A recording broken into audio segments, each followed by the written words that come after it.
ഒന്നാമത്തെ കാര്യം, ഈ 14 to 20 വയസ്സുള്ളവർക്കാണ് കൂടുതൽ ഡാൻഡ്രഫ് പ്രശ്നങ്ങൾ ഉണ്ടാകുന്നത്.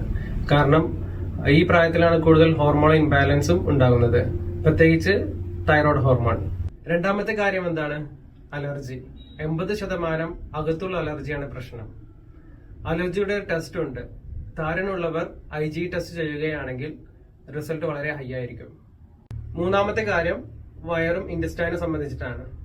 കുടലിനകത്ത് നല്ല ബാക്ടീരിയ ഇല്ല എന്നുണ്ടെങ്കിൽ ദഹനം കുറയും. അതിന് പ്രോപ്പറായിട്ട് പ്രോബയോട്ടിക് ബോഡിയിലേക്ക് സപ്ലൈ ചെയ്യണം.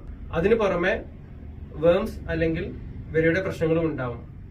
വിരക്ക് മരുന്ന് വീട്ടിലെ എല്ലാവരും കഴിക്കേണ്ടത് അത്യാവശ്യമാണ്. ഇനി നാലാമത്തെ കാര്യം, ലേറ്റ് ആയിട്ട് രാത്രി തല കുളിക്കുന്ന ശീലമുള്ളവർക്ക്, ആൾറെഡി ഡാൻഡ്രഫ് ഉള്ളവർക്ക് കിട്ടും. മുടി ഡ്രൈ ആവാതിരുന്നാൽ ഫംഗൽ ഇൻഫെക്ഷൻ ഉണ്ടാവും. അതുപോലെ തന്നെ വിയർത്ത് കുറെ നേരം ഇരിക്കുന്നവർക്കും താരൻ വരാൻ ചാൻസസ് കൂടുതലാണ്. ഈ പറഞ്ഞ കാര്യങ്ങൾ ഏതെങ്കിലും പ്രശ്നമുള്ളവർ ഒരു ഡോക്ടറുമായി കൺസൾട്ട് ചെയ്ത് പരിഹരിക്കേണ്ടതുണ്ട്. ഇതിന് നേരിട്ട് വരണമെന്നില്ല.